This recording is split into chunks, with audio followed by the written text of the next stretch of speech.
Good evening, everyone, and welcome to the Salem Keizer School Board meeting for this evening, July 15th, 2014. I'd like to call us to order. Our chairperson, Jim Green, is not able to be here tonight, so we will still begin with the Pledge of Allegiance.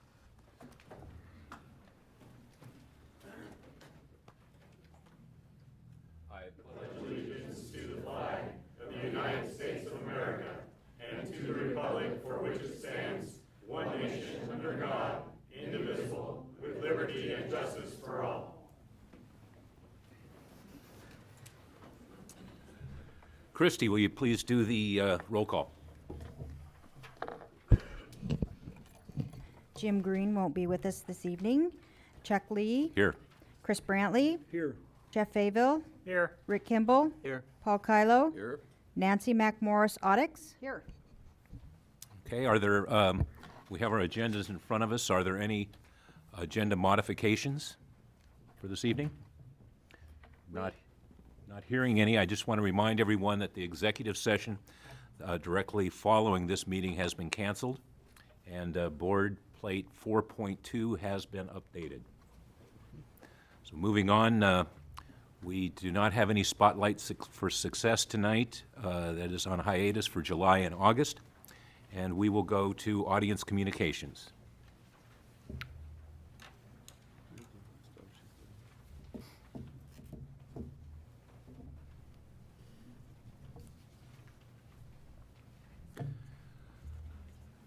As Christy's bringing that up, thank you.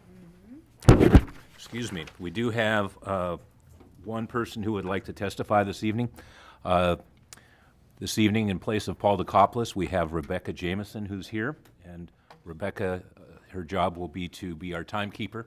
If you have public testimony, please remember you have 3 minutes, and Rebecca will keep track of that. So the person who signed up is Tom Farnes. Come on up, Tom. It's Tim. Tim. Thank you. I'm sorry. So please give us your address and Hi, my name is Tim Farnes. I live at 2265 Church Street, Northeast, Salem, 97301. I'm here to talk to you about contracts, more in general, but also about the classified contract. We talk a lot about accountability here in the school board. There's a monthly report every meeting. It pains me that no one on the school board actively participates in the bargaining process. How do I know your values, your vision for the district is being shared during that process? Approximately 88% of the cost of running this district is the people that do the jobs in this district.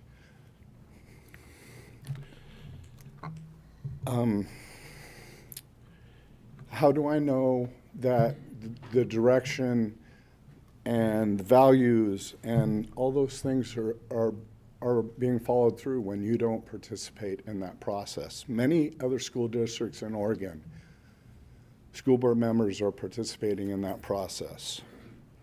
I respectfully request that you participate in all further bargaining. Thank you. thank you, Tim. That is the only person who has signed up to testify on agenda items only. Is there anyone who meant to sign up who didn't? Not seeing any, we will move on.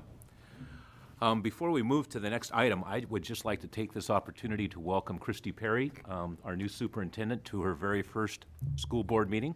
Christy, we're excited to have you on board and looking forward to your leadership. And I'm sure at the end of the meeting you will have some comments to make, unless you have anything you'd like to add right now. Save them till the end. Thank you. Okay. So we will move to the election, or the action items. The first one on the agenda is the election of board chair for the year 2014-15. I'll open it for nominations.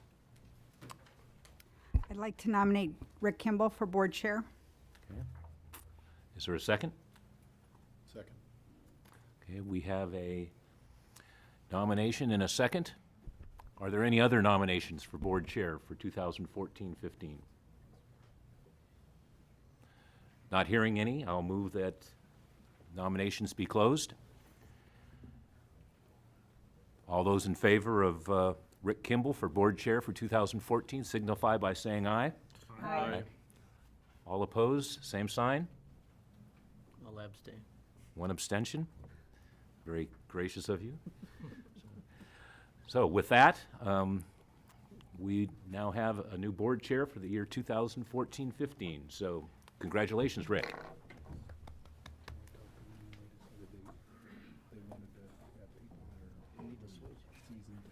No, he gets to stay.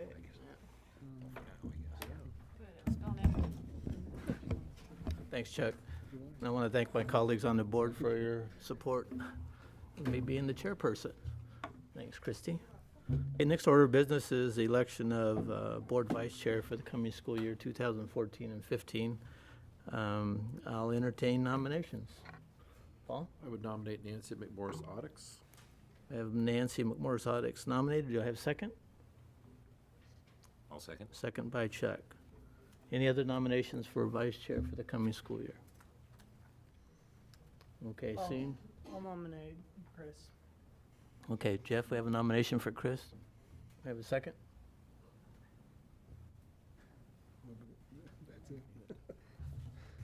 Okay, no, seeing no second, we'll have one nominee, okay? Thanks, Jeff. Any other nominations? I shouldn't say one nominee, haven't closed nominations. Okay, seeing none, I'll move we close nominations. We have one nominee, Nancy McMorris Audix. All in favor of Nancy to serve as vice chair in the coming school year, say aye. Aye. Opposed? Abstentions? Abstained. Okay, Nancy abstains. Okay, you two can choose not to switch I'm gonna stay here. because I'm going to have Nancy sit in that chair as vice chair in the coming school year, so they don't need to switch tonight, okay? Okay.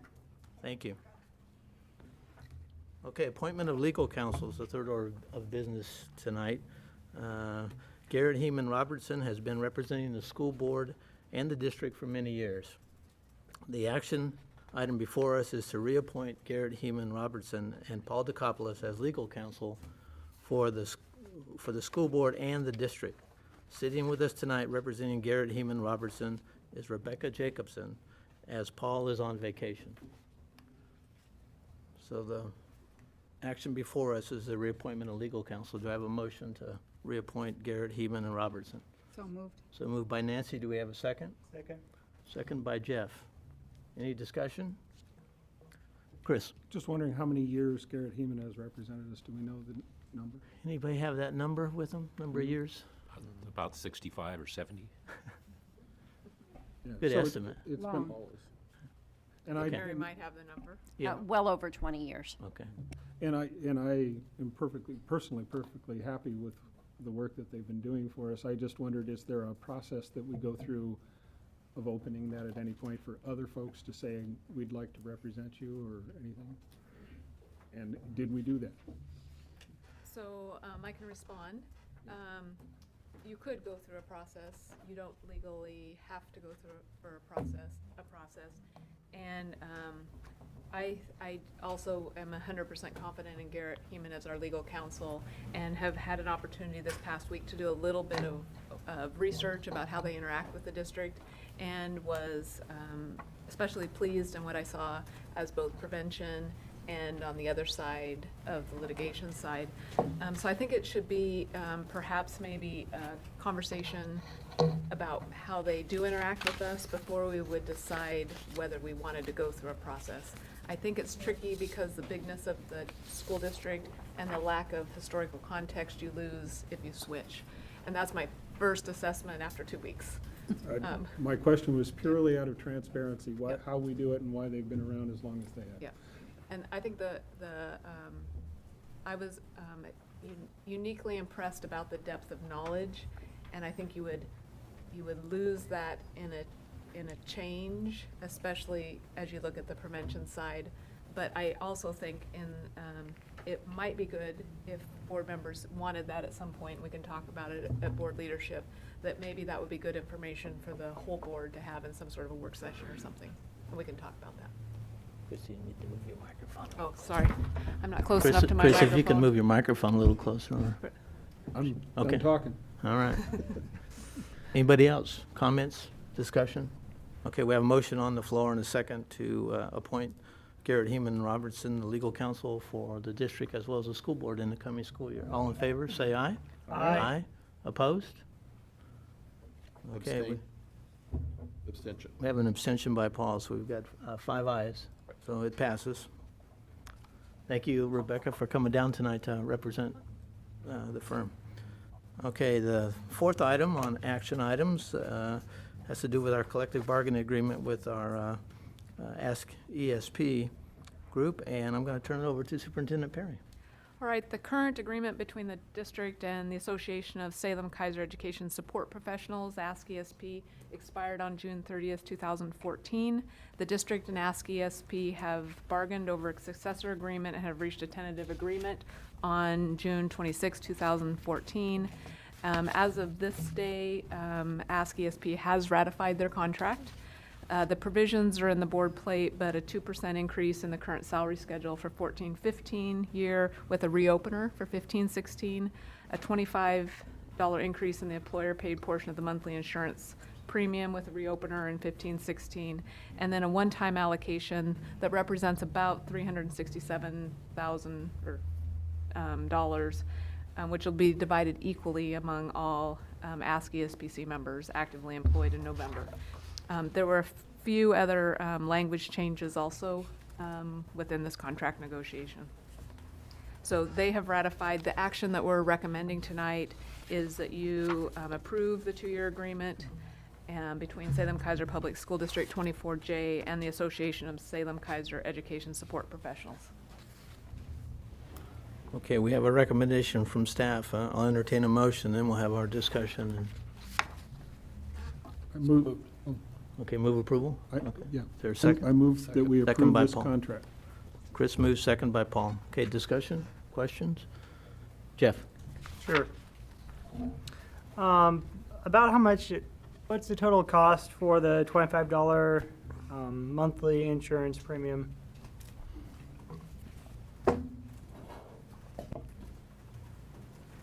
We don't have those numbers with us tonight, Jeff. We could get them to you, though. This is the budgeted amount for all employees, all 4 employee groups in the school districts. Now it will receive $25 additional district paid. Okay, but we don't know about how much that cost is. We could calculate that out. Quite honestly, that number changes on the day that we're talking about and the number of employees we have.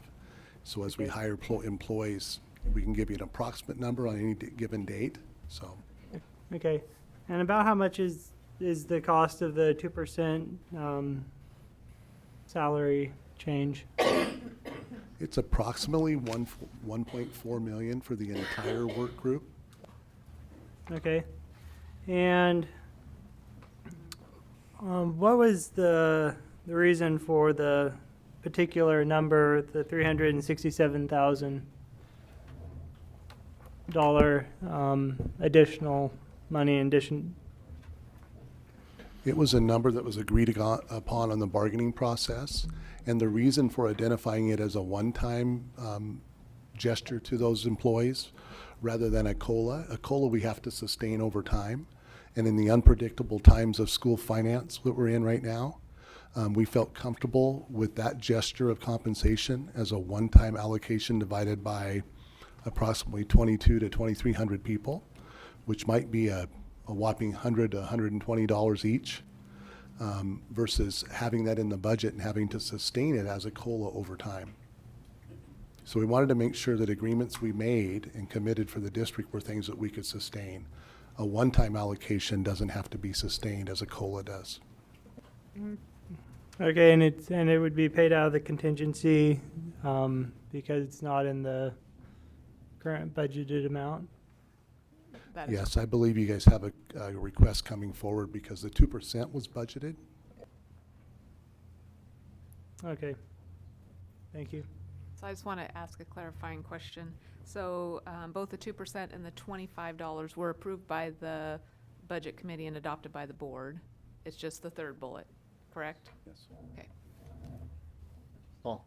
Who was on the bargaining team for the district? The bargaining team for the district was composed of 7 or 8 members, as was the bargaining team for Ask ASP. They had about 7 or 8 members also. No, who? I I know how many, I just want to know. Okay, myself and Catherine Novi represented the district, and we were joined by members of the HR team, including Susan Adams, Kim, Catherine, you can help me here. You're catching me off guard, Paul, on naming names. There's a lot of names to name.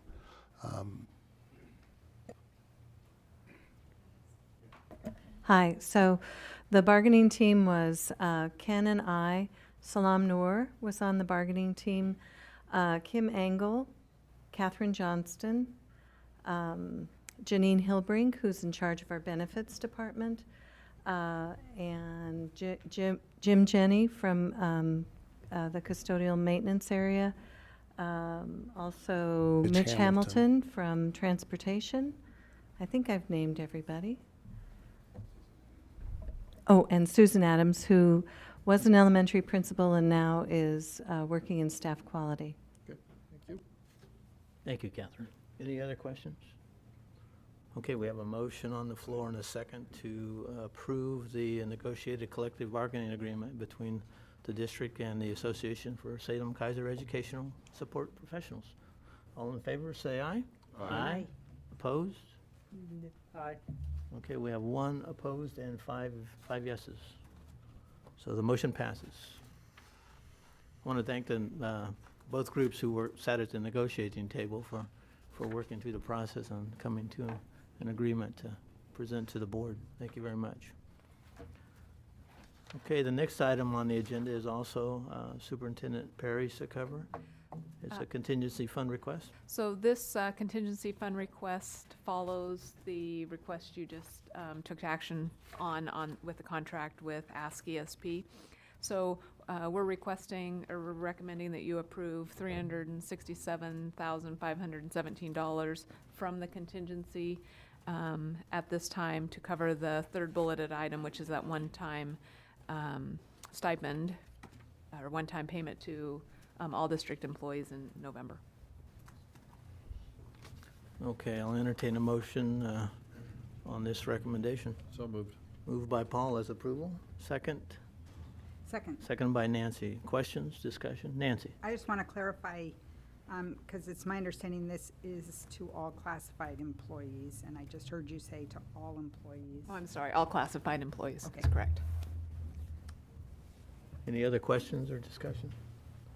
Okay, we have a motion on the floor and a second to approve this move of money from the contingency fund to cover the agreement on the contract with the Ask ESP group. All in favor, say aye. Aye. Opposed? Aye.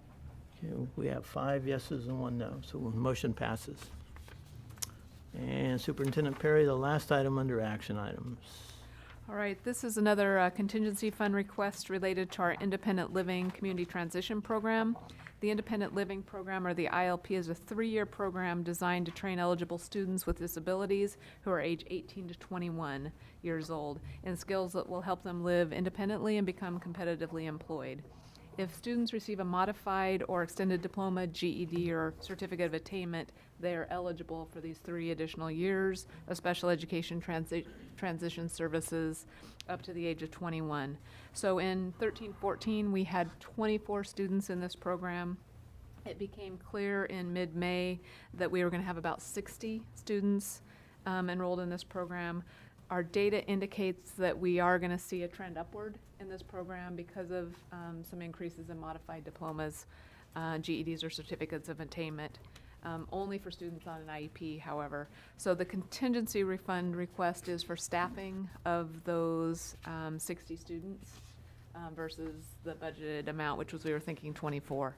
The contingency fund request is in the amount of $193,083. Okay, do I have a motion to, on this recommendation? So moved. Move for approval, second?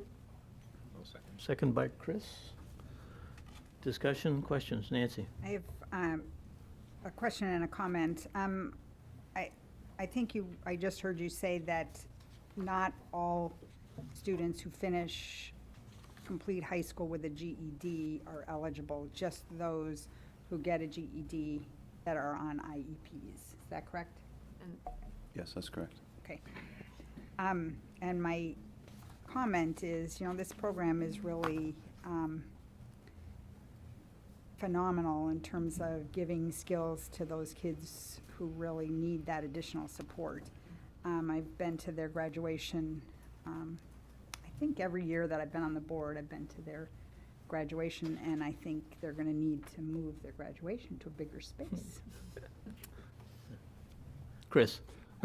One of the things in the board plate jumped out at me, and it says the current program is housed in an apartment in South Salem. I'm assuming that's because an apartment is an appropriate space for teaching life skills kinds of things. Yes. Is that what your intention is to try to find another apartment? And if so, will it be in South Salem, or are they going to We've try? actually located a space in the office building behind Safeway on South Commercial, that triangle. That triangle plaza back in there. And so we think that will be an appropriate space, but it is in an office building. Any other questions or discussion? Okay, we have a motion on the floor and a second to approve this move of contingency dollars to the fund to support the transition program children. All in favor, say aye. Aye. Aye. Opposed? Okay, we have a unanimous vote there, Christie, 6-0, and it's approved. Okay, next item on the agenda is our consent calendar, and under the consent calendar, this month we have one business item having to do with grant adoption and appropriation of grant budgets, and then personnel actions is the second item. Is there any item on the consent calendar that needs to be pulled by a board member before we consider adopting the whole calendar? Okay, seeing none, I'll entertain, Nancy? I just want to make a comment on something, and it seems like the way we do that is pull it, so. Yes, that's true. So what would you like to pull? I am looking for where it is labeled. 4B, 1, personnel actions. Okay, 4B1. Okay, I'll entertain a motion to adopt the consent calendar minus 4B1. So moved. Moved by Chuck, a second? Second? Second by Paul. All in favor, say aye. Aye. Opposed? Okay, it's unanimous. Nancy, 4B1, the personnel actions. I was just curious, in looking at the last page, the list of resignations is really long. And I wondered, and it's frequently much shorter, and it's frequently more retirements than resignations, and I wondered if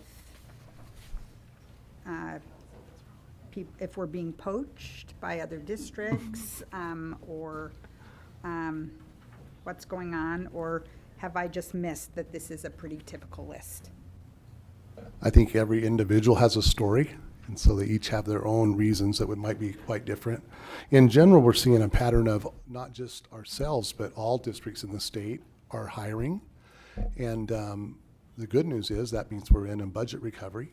However, what we're finding is most of the people we have who've been commuting for several years to be employed are finding they can find employment closer to their home. So quite honestly, a lot of the folks who've been commuting to Salem Keizer, and we've been glad to have them, are saying, wow, I've got a chance to cut my day by an hour and a half and have an opportunity right in my backyard. So I think that's probably the most common, although, as I said, each individual has a unique story. Thanks, Ken. Okay, Nancy, you want to move I on? move adoption of the personnel actions 4B1. I have a second? Second by Jeff. Okay, we have a motion to adopt 4B1 off the consent calendar. All in favor, say aye. Aye. Aye. Opposed? It's unanimous. All right, next items are our readings for this month, and we have one regarding granting a right-of-way at Chavez Elementary School to Marion County, and Chief Operating Officer Michael Wolf is going to cover this with us. Good evening. Thank you, Chair Kimball, Superintendent Perry, and members of the board. Tonight is the first reading for the granting of right-of-way. Marion County is undertaking a project to widen Corden Road at the intersection of Carolina Avenue and Corden Road, and that's on the northeast corner of our Chavez property. This will assist in clearing traffic from the through lanes and increase road capacity and reducing potential for accidents. The project will also realign the channel of the Little Pudding River that actually goes underneath the road in a culvert and create some other issues for us downstream.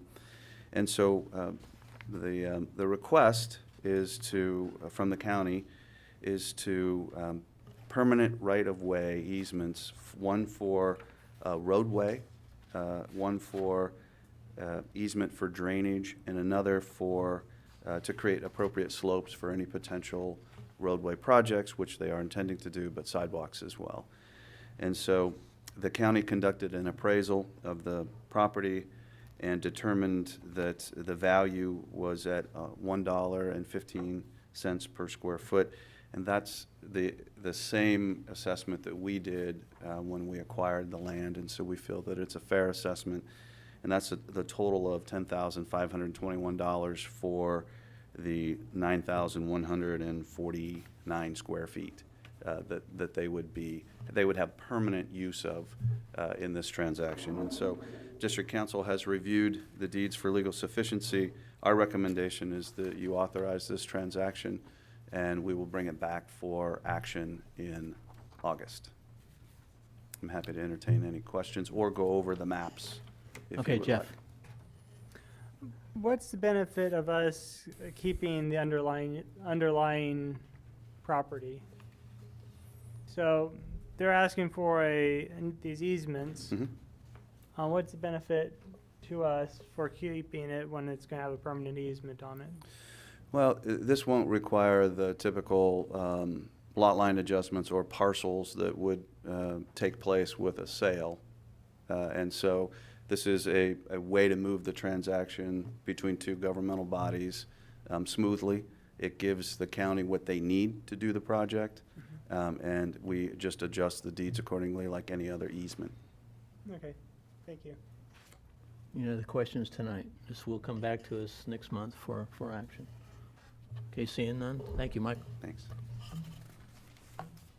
Okay, that's it for readings tonight. We'll move on to reports. And we have one tonight, and Superintendent Perry will speak to us on that one. This is our first report in July for Executive Limitation 1, Global Executive Constraint. And this limitation is related to the superintendent shall not cause or allow any practice, activity, decision, or organizational condition which is unlawful, unethical, unsafe, disrespectful, imprudent, or in violation of commonly accepted business and professional ethics and practices and board policy. So the evidence of compliance is the superintendent has ensured the appropriate measures have been taken to avoid violation of the policy. We continue to conduct an independent financial audit, and we conduct both internal and external independent performance audits to verify that actions are appropriate, lawful, and prudent. Over the past year, we've also conducted our internal audits as needed through the quality assurance model. No major programs or problems have been identified, and minor corrections were implemented as appropriate. Our external certification audit was held in January 2014, and the district was ISO 9001 recertified. I will note, though, that effective July 2013, under ORS 336.071, requires that schools perform at least 2 drills on safety threats, in addition to the fire and earthquake drills each year. The district recently became aware that while lockdown procedures are in place, we have not consistently been practicing lockdown drills with students. So it is high on our agenda, and we'll be reminding principals in their our back-to-school work with them about this requirement, and we also have a training package for them with their staff. The first lockdown drill will be in the first 2 weeks of school, with the second being required by the second half. We have an internal monitoring system to make sure this is in place. Okay, do we have any questions from the board regarding this report? Chris? This question comes from sort of a big picture of of drills. And it's my understanding that we still do fire drills on our regular basis. We do earthquake drills, we do Correct. lockdown drills, we do drills.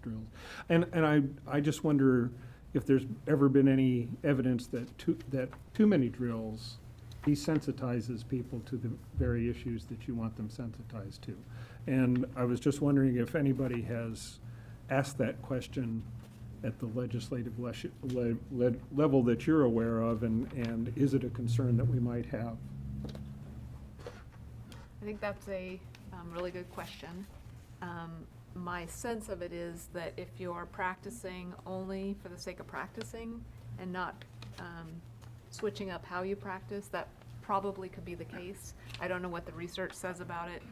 I think really good lockdown drills aren't just about drilling for one thing, it's drilling for multiple incidences, and that's what we're going to work on with staff.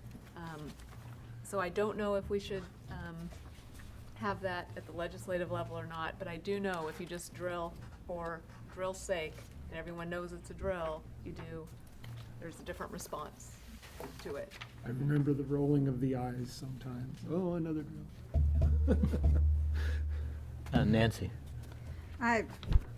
There has been a little bit of press about Salem Keizer's lack of consistency on this, and I'm wondering, other than the millions of people who are watching this on CCTV right now, who are hearing that what we're doing, is there any effort being made to notify the public that this is going on?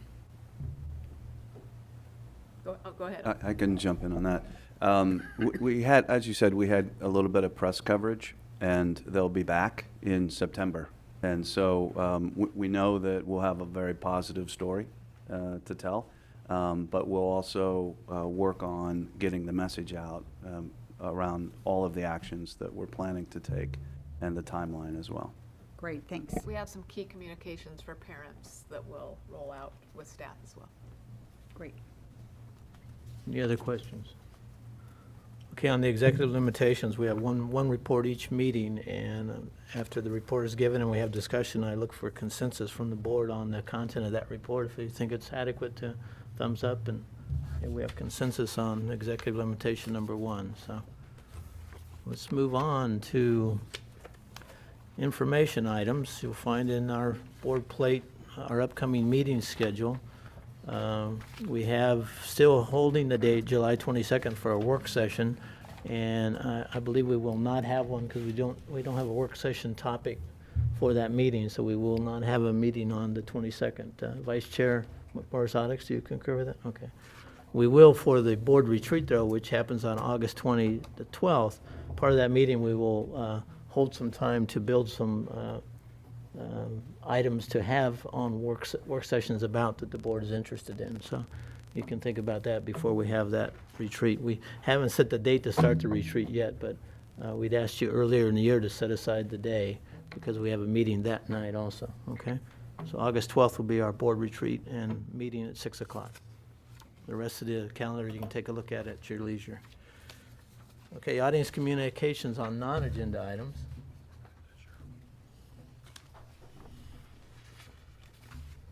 Okay, we have 10 people signed up to speak. And where's the? We don't have a cheat sheet. Oh, we don't have a cheat sheet, okay. As I call your names, you approach the dais, and we have 3 minutes to speak. We will be timing your time so that everybody gets a chance to speak. Our representative from the law firm will be running the clock. I have 2 lights up here. When it hits orange, you have a minute left. When it becomes red, your 3 minutes is up. So let's try to keep it to 3 minutes because we have a lot of people that want to speak. First on the list is Marie Inez, and Marie, as you come forward, you need to state your name and address. And if you have any documents you want the board to have, you can give them to Christy on our right. Mr. Chairman, members of the board, and Superintendent Perry. My name is Marie Innes. I live in Salem. I'm very concerned about Common Core being implemented in our local schools. I'm just beginning to understand how bad it is for education. Some say a nightmare. When I'm out in the community, I ask people, are you familiar with Common Core? Most times they're not, or may have heard of it but don't know what it is. Those who are turn out to be teachers. And when I ask them if they like it, very often they say, it's a job and I need a job. To those who don't know, I tell them that Common Core is a top-down, one-size-fits-all form of education. The immediate reaction is, but kids are individuals, and that will turn them into zombies. They get it. I know states received a lot of money to implement Common Core, but is this what we want for our children? Some parents say they do not want their children to be used as guinea pigs. I hear it's all about teaching to the test, and to score well in tests, students have to be taught the Common Core curriculum. Is the federal government taking over our schools? If so, one of the ramifications will be that we'll have no need for local school boards. Local control is always preferable to big government control. What happens to the smart kids? What happens to the slow learners? Is it a good idea to eliminate parents from being able to help with homework? Is data mining an issue? Can parents review records? How will the data be used? Can data be corrected? Do you like students being asked personal questions such as parents' income, their religion, their political leanings? Do students still memorize multiplication tables? Are students still taught cursive writing? What is the cost of Common Core state standards? Do you think teachers like Common Core? In 2010, when Common Core was adopted, what did the school board think about it? Will students be taught literature with all the wonderful life lessons? Or will their reading be all nonfiction informational text? I see students who used to enjoy reading, go to school, and for some reason lose that interest. Will there still be textbooks? What happens when a student cannot read at grade level? Is Common Core anti-family and or anti-religion? Will students have to wear bracelets for biofeedback? Is Common Core developmentally appropriate? Maria, you almost done? 3 minutes has gone by. Oh, okay. Can Well, you- thank you for listening, and I'll be interested to see what Thank you. happens next. Thank you, Marie. Next is Jerry Krause.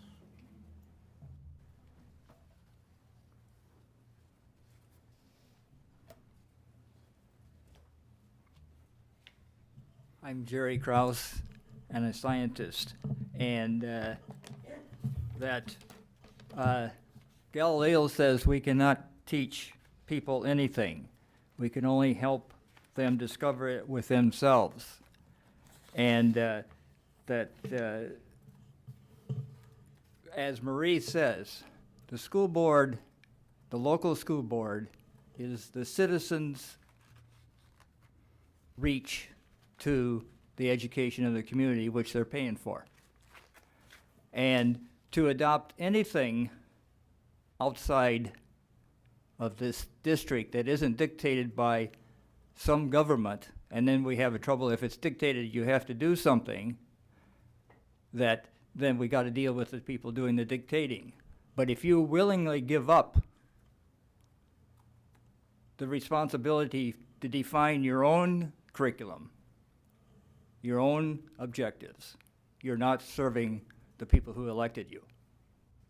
Because the people elected you to have input into the school system through the employees of the school district. That education, I did teach elementary, middle school, high school 1 year. Then I taught 20-plus years as a community college instructor. And that education is not a science. Gilbert Hyatt wrote a book, The Art of Teaching, in which he named 4 notable teachers. They each had a different method. And guess what happens to a notable teacher? They get killed. The first notable teacher he named was Socrates. Socrates helped people learn by asking questions. And he only asked questions, and people in the establishment didn't like what the students were learning. He was corrupting the youth.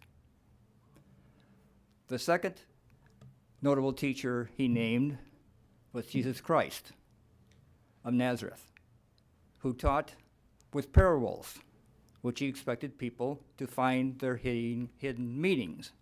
In other words, he wasn't teaching them anything, he was just giving them something to think about.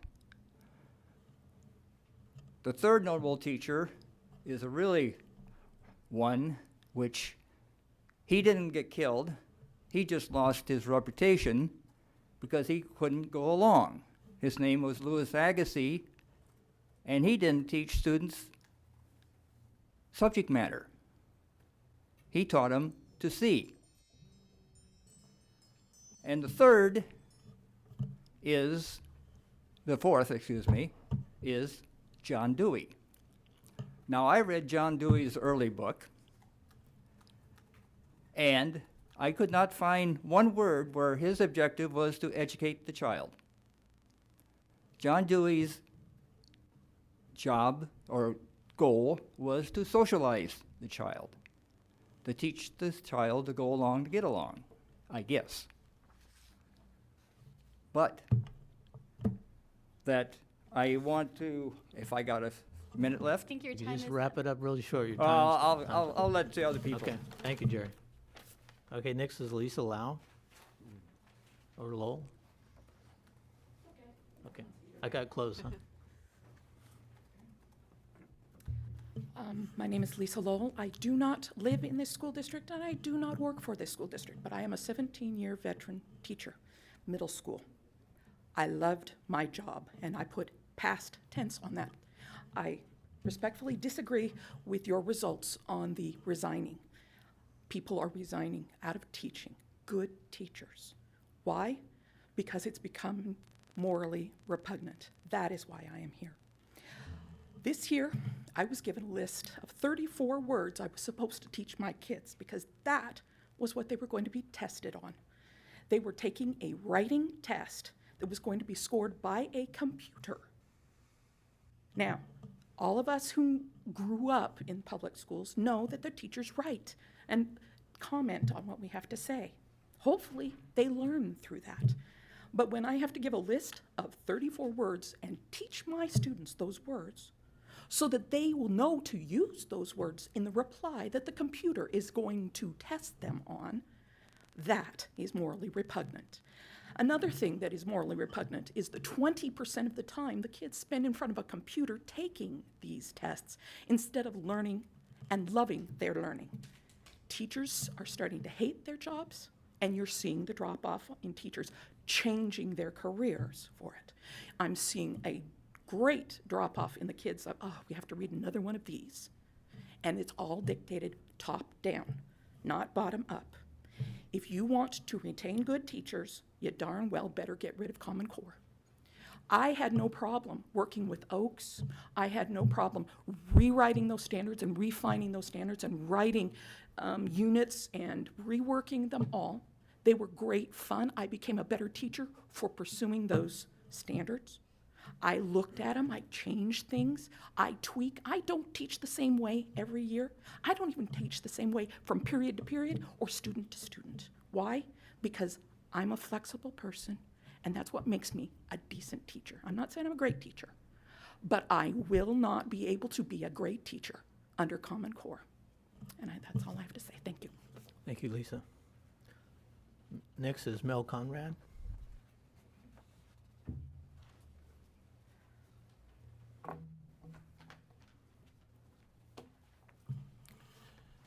Chair Kimball and Superintendent Perry, my name is Mel Conrad. I'm a resident of Salem, and I'm a longtime taxpayer, business owner, and educator. Along with many others of all political and academic persuasions, representing conservative, moderate, and liberal leanings, I bring to this diverse anti-core group another compelling reason to reject the Common Core standards, because the process by which they were promulgated was fundamentally flawed and violated the nationally and internationally recognized process for setting academic standards. Since 1918, the American National Standard Institute, or ANSI, has served as the administrator and coordinator of the United States standardization system. For almost 100 years, this institute has remained a private, nonprofit organization supported by a diverse constituency of private and public sector organizations, whose primary goal has been the enhancement of global competitiveness of U.S. business and the American quality of life by promoting and facilitating voluntary consensus standards and conformity assessment systems, and promoting their integrity. ANSI's fundamental principles of standard setting includes transparency, balance, consensus, and due process, or the right of repeal or revision by interested parties. Common Core was not written in accordance with the ANSI standard setting process. In fact, Common Core standards were not developed in a transparent manner, excluded the usual major academic and business constituencies, were imposed by the lure of federal grants during a time of austerity. The process was dominated from beginning to end by the Gates Foundation, and the process provided no due process by neglecting to include any avenue for appeal or revision. In short, Common Core fails to meet most of the core principles of setting these standards. I therefore urge this board to reject and oppose the Common Core standards because they violate the well-established and internationally recognized process for setting standards in a way that is transparent, that recognizes the expertise of those who must implement them, that builds on the consensus of concerned parties, and that permit appeal and revision. Thank you. Thank you, Mel. Next is Jan Williamson.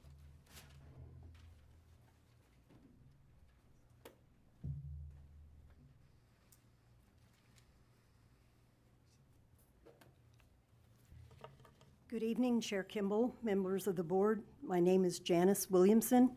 I live at 4065 Mandy Avenue Southeast in Salem, Oregon.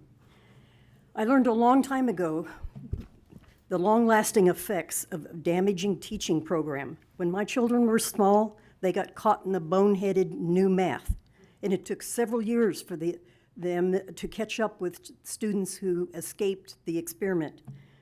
Common Core, and you can call it whatever you want, rename it, is an insidious, creeping plague of brain damage. Common Core is a program designed for the one world to take over this country by not allowing the exceptional child to excel and keep the rest at low achievement level to make them malleable for the socialist brainwashing program and become a third world country. One big objection is the math process. After you do 5 or 6 computations more than is necessary to find the answer to a problem, you don't even have to have the answer to the problem because you thought about it.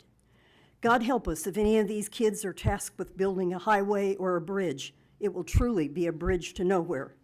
A Stanford University professor says Common Core puts the U.S. 2 years behind the rest of the world in math. And a chief drafter of the math standard said students are prepared only for entry-level jobs or non-selective community college. American 15-year-olds continue to fail proficiency in reading, math, and science worldwide, failing to crack the global top 20. Data from December 2013. 2 years ago, we were number 11. More than math raises a red flag, the reading program is designed with progressive socialist brainwashing lies about our country and the world. Most of the books used by Common Core have been written since 2011, published by one company in Texas with revisionist history to remove the real American story. Common Core pushes progressive ideas of hate America, the humans are causing bad weather, and it's wrong to want superior achievement. It pits children against parents.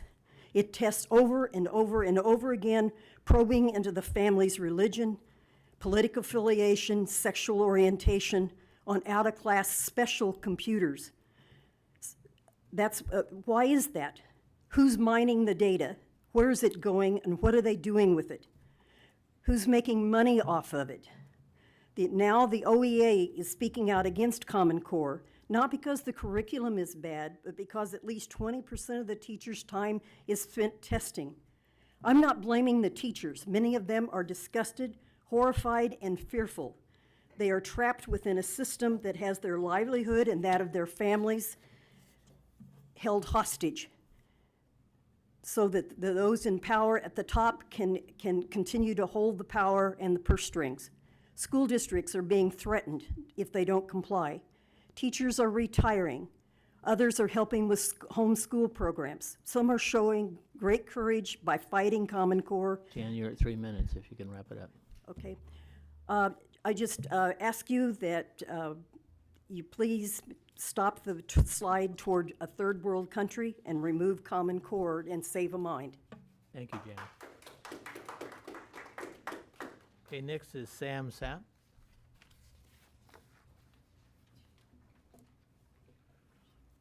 Mr. Chairman, Superintendent, my name is Sam Sapp. I've been a resident of this city for 35 years. I've put children through this school system. I've got great grandchildren that have gone through it. I've got great-grandchildren coming up to it. And I'm really concerned that Common Core is going to be adopted. I don't need to see my kids dumbed down.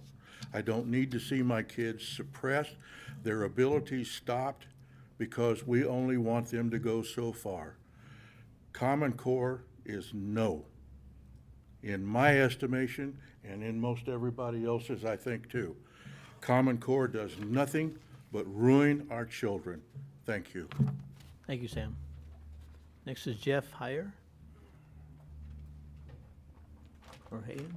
I might have got the last name wrong. Good evening, Chair Kimball and Superintendent Perry. My name is Jeff Hyen. I live at 3060 31st Avenue in Salem, Oregon. First, I want to say I was born in this city, and I've been here longer than Sam, so there you go. That tells you a little something. And I have a lot of concern with where I've seen things move over the years. I want to cover one thing. Marie's question about textbooks, the answer is no. They don't have a lot of textbooks. They have very few. My son's a good example of that as a 15-year-old in your school district. Secondly, I want to bring back this idea that parents can't help with homework. And that's very true, because some of the stuff they're doing has nothing to do with fact, it has to do with feeling. Since when is a math problem solved by how I feel? That's not even logical. Thirdly, I want to point out that school boards are akin to your local school government. City council is akin to city government. House reps are state government, and so on. All of this started, with the Constitution of this country. And unless the Constitution says that the state or the government, federal government has power over it, they don't, which means you guys and the state government does. Education falls into that category. So I would like to state that this job is yours. It doesn't belong to the federal government to tell you how you're supposed to run my school district. We have you as our representatives, just like we have our House of Representatives, thank you, Jody, to do that job. It's also tied, as we're seeing now, to other federal programs like Obamacare. Why is Planned Parenthood even in my school district? They got no business there. And lastly, you know, I want the teachers to teach because they love to teach and because they know what they're teaching. No kid is the same, and I guarantee you I wasn't a standard kid in high school. But I had some teachers that made it interesting.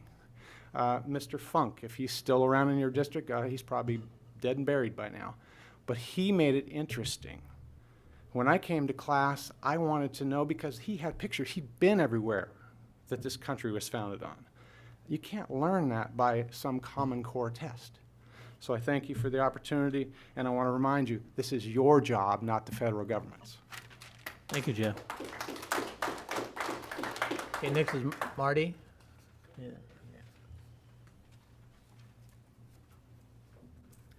Hi, my name is Marty Hyen, same address. Education should be in the hands of local communities, not in the hand of the federal government. When the federal government has to give money to a state so that it will accept Common Core, this puts the whole program, it becomes suspect as to why they're doing that. And we become beholden to the federal government. States across the country are waking up to this intrusion, and they're saying no. Their legislators are saying no to Common Core. And I hope that we join them, because unfortunately, we have already implemented Common Core. My son is experiencing it right now. My son has already endured a failed reading program experiment in first grade at Washington Elementary. All of the students failed. They started at a certain level, and after a few months, they were all going downhill instead of up. I've gone through college, algebra, and calculus, but I can't even help him with his math homework, even in middle school. My son's going into the 10th grade, and he's been experimented on enough. I want a good, solid education like I got from my son. Also, I want to note that the best education experience that he ever received was at Jane Goodall Environmental Middle School, a charter school. And even though Salem Keizer School District cut their budget so they got 35% less per student than any other public school, he got a superior education. He went into 9th grade knowing more than most 9th graders at his school. He's at Early College High School, by the way. There, the teachers were very dedicated, and they had the freedom in teaching methods, you know, so they could work with the kids individually. They were awesome, and they had the freedom to really reach and inspire their students. So anyway, I ask you to say no to Common Core. Thank you. Thank you, Marty. Next is Rosemary Scott. Rosemary?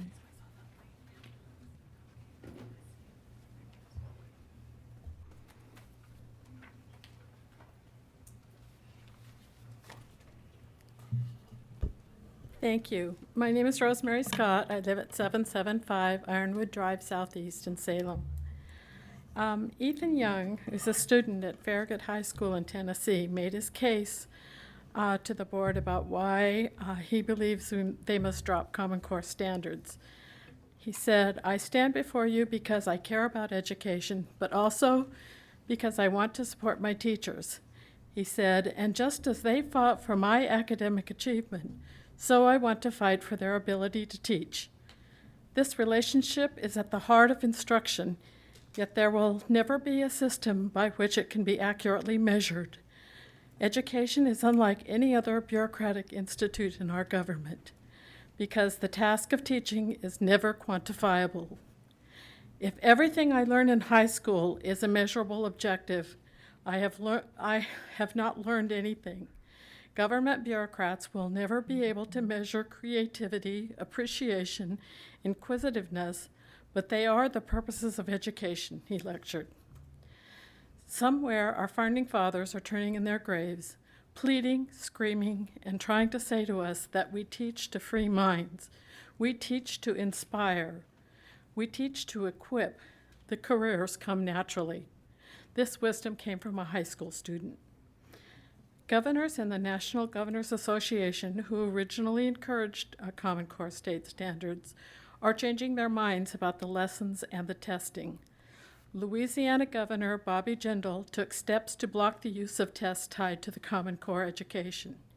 He says federal officials are using the English and math standards adopted by most states as a method for wresting education control from local officials. Common Cores become a one-size-fits-all program that simply doesn't make sense for our state. The standards adopted by more than 40 states are a grade-by-grade benchmark of what students should learn in English and math. Supporters of Common Core say the standards promote critical thinking and raise expectations for students, better preparing them for college and careers. Criticism charges that Common Core is an effort to nationalize education and remove authority over content and curriculum from local control. Representative Debbie Mayfield of Vero Beach said control over curriculum standards or assessments could eventually lead to federal control of the state's classrooms. We need standards, but we need to be the ones to set them ourselves. I would add, in our neighborhood schools. This body should be focused on making sure our our school districts provide the tools needed to assist each school's principal and teacher to teach our children that which they need to face their futures, the future each child chooses for himself. Parents are the better guidance counselors and should be the head of that team. Anything less than that is not what America is about. No child left behind failed because measurement testing took too much time from learning. I don't see that Common Core state standards is any different. Television studio, is that a red light? Yeah, it's a red light. If you can wrap it Okay. up. Thank you. Thank you, Rosemary. And Mark Callahan.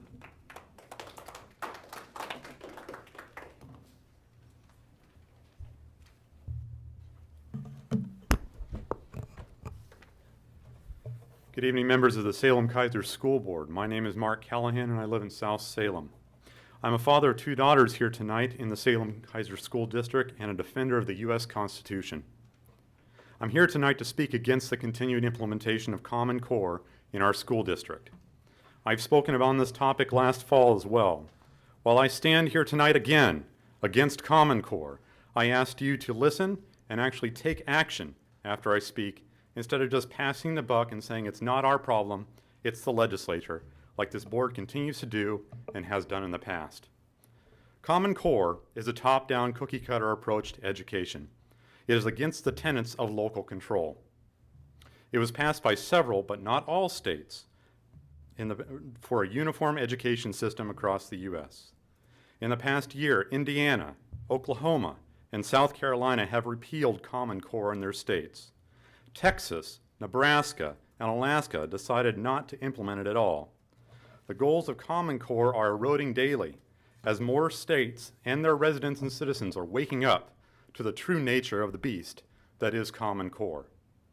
As more states repeal Common Core and have legislation pending to repeal Common Core, at least 15 at last count, how can the main goal of implementing Common Core still be accomplished? The answer is simple. It cannot be accomplished. As I've met with my daughter's teachers at their school, the feedback I get is that they are having to comply with Common Core stresses them out. Not only the teachers, but my daughters as well. There are teachers' unions across this great nation of ours, and here in Oregon, that are also coming out against the continued Common Core implementation. I'm here tonight to challenge this board to do whatever is necessary to stop the implementation of Common Core in our school district. Please contact those in the Oregon legislature and the governor, as I have done, and tell them to put forward legislation to repeal Common Core here in Oregon and get back our freedom from big government, centralized, socialized control. I ask this as a constituent, as a father, and as a voter that does not want my daughters dumbed down under a system of education tyranny that is Common Core. Thank you. Thank you, Mark. Okay, that's everybody who signed up to speak. Is there anybody who didn't get a chance to sign up who wanted to speak? Come on forward.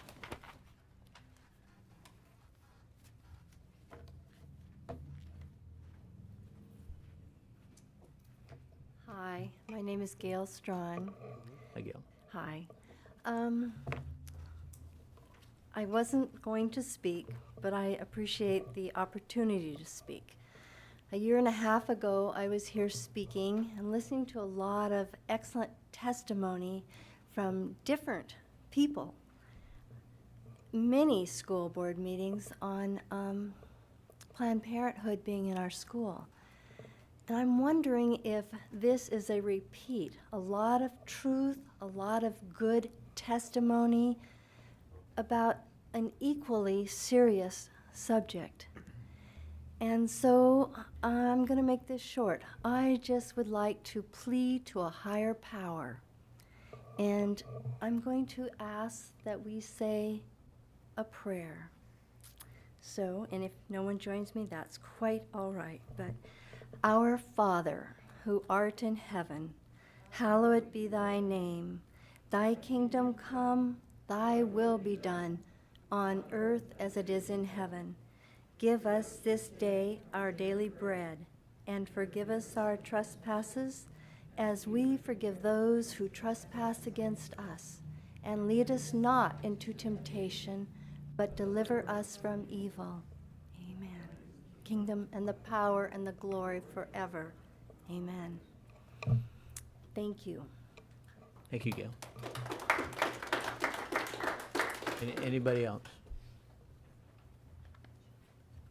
Make sure you state your name and address for the record. And 3 minutes, please. Okay, thank you. My name is Kim Brady.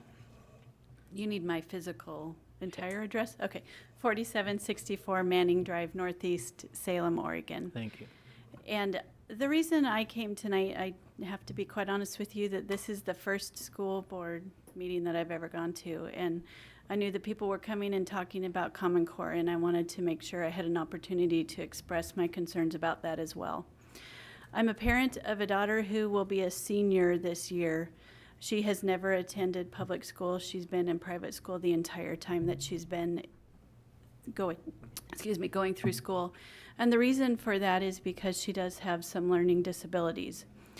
And my concern when I look at Common Core, because I have to be honest with you, it's something that we are having to fight in the private school sector as well, is that I do not believe that one size fits all for students. We have to be able to reach the kids and give an education to each individual child. And we can't do that when we have a set standard that is a template that is designed to fit every single child. Because any of you who have been parents know that every single child is different. And we have to make allowances for being able to teach them.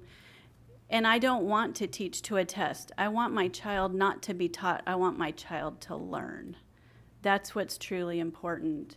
And I look at the things like taking cursive writing out of the curriculum. And I just came back from a 1.5-week trip to Washington, D.C., where I took my daughter to the National Archives, and we went and looked at the Declaration of Independence, the Constitution, and our Bill of Rights. If you cannot write cursive, you cannot read cursive. How are you going to be able to go back to those founding documents and see what our founding fathers had written and designed as a country for us to live in? I ask that you strongly consider looking at the curriculum and fighting against Common Core. We do not have to just blindly accept and go by what is being said, but we need to fight for our students. And I believe that the correct thing to do would be to fight against Common Core. Thank you. Thank you.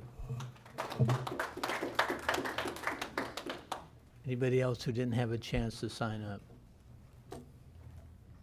Jody Hack. I live here in Salem, 5150 Woodscape Drive. Just a couple of quick things in listening. I too was not going to speak tonight because I wanted to take the time to listen, but a couple of things also to think about in regards to Common Core is the proficiency-based grading, smarter balance, and something else we need to consider is what's happening to our SAT scores, testing, ACTs, those sorts of things. When students are taught to test on a smarter balance level, all of those testing skills that they utilize for SAT and ACT, a lot of thought has not been put into that. And when you look at those scores, and our children who are entering college are up for scholarship dollars nationally, those test scores matter when they're out competing for those dollars. So when you look at students in Oregon and others who have adopted the Common Core and smarter balance and proficiency-based grading, and they go to test and they're not used to testing anymore. The SATs are testing in the old ways and ACTs, and they're no longer able to do that. It changes the playing field. So those conversations haven't even been at the table that I know of, and people aren't even thinking about that. I've got a daughter that's now going to be a senior in high school, and we have those conversations about how different testing is now versus what it was before. And math is no longer let's have an answer to math, but it's, you know, like Jan had talked about, it's what you might think is okay in math. And that's just one example. So when you think about the broader picture of this as well, what happens to our kids who are competing for scholarship dollars and entry into colleges when we change, if we're proficient at something and we haven't become proficient and it affects the grading of students? So they can't, how do they get an A if they're not proficient yet? They can't be proficient in the first semester if they haven't mastered the skill, and they can't master it because they're not proficient in it. Teachers are confused. As a parent, I'm confused. My husband served on a school board. He was confused. My daughter just went through it at Sprague High School. My son was out in Staten. They're testing and grading and looking at it as proficient, but they're still trying to grade it as standard. So not only is it a level of concern that we have as far as dumbing down our kids and a cookie cutter approach, but there are so many facets to this that, you know, we've spent the last 4 years trying to figure it out, and we're no farther along. And it's hurting our kids, and it's going to continue to hurt our kids, and it's going to hurt our kids trying to enter college. And so I have a lot of concerns, and I too am not a supporter, and I have children in schools, and yeah, my 3 minutes is up, so I'll get off of that. But that's another thing I'd like to have you to take into consideration. Thank you. Thank you.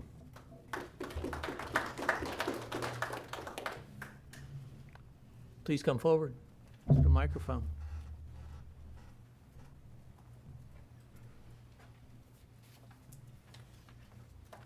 Name and address for the record, please, in 3 minutes.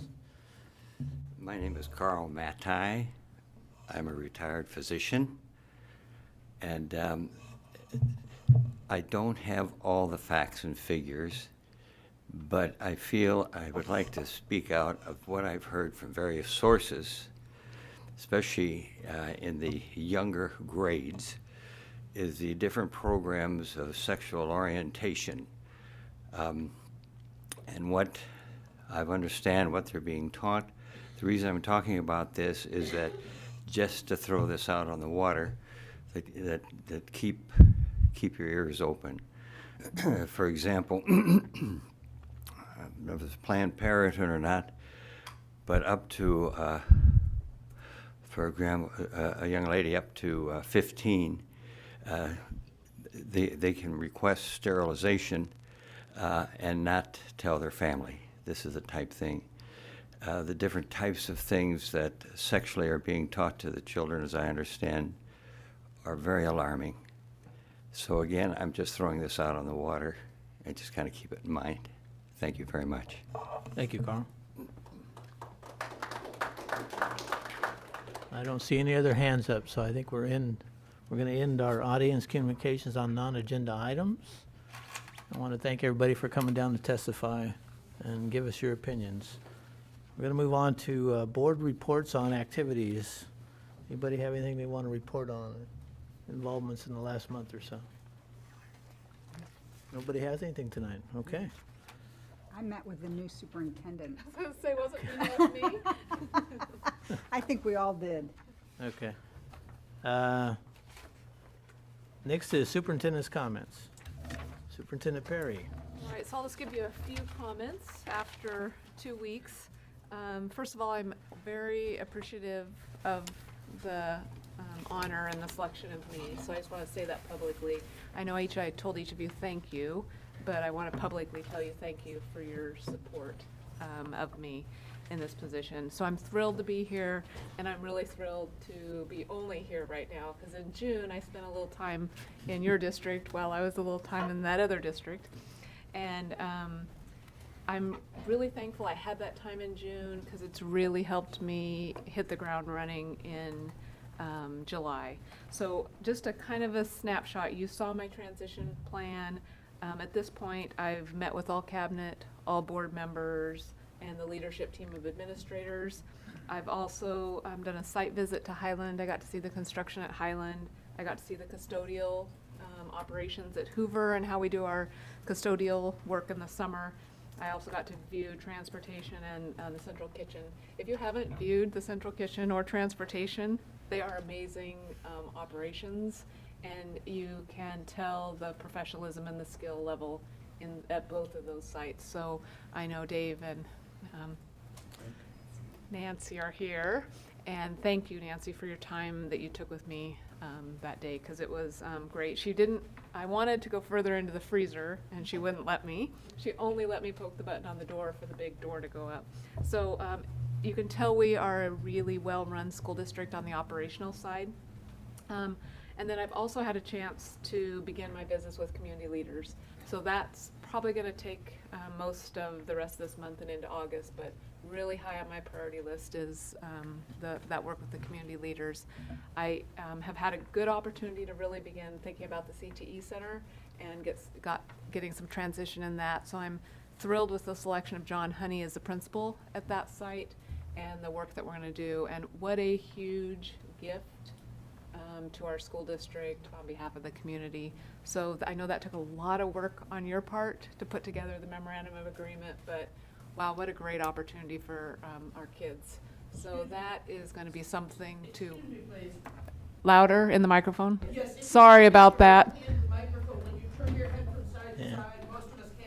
I'll go right up like this. I apologize. I'll practice at this. There, is that better? So back to the CTE Center, really an incredible opportunity. And I also want to thank Salem for his work on that over this past year. I'm anxious to tour the facility. I hope that I get to do that in the next week and a half or so. And as we begin to really think about the vision and the work that we're going to do there. So the other thing I've gotten a chance to do is participate in the hiring of some of our key leadership positions. And one of the things I asked Nancy before the board meeting is when we hire a new cabinet member, do you get to see their face and do we get to point them out to you? So I do want to welcome Neil Anderson. He's clear in the back row. He was the former principal of Straub Middle School. He has replaced Susan Reiki Smith as a director of instructional services.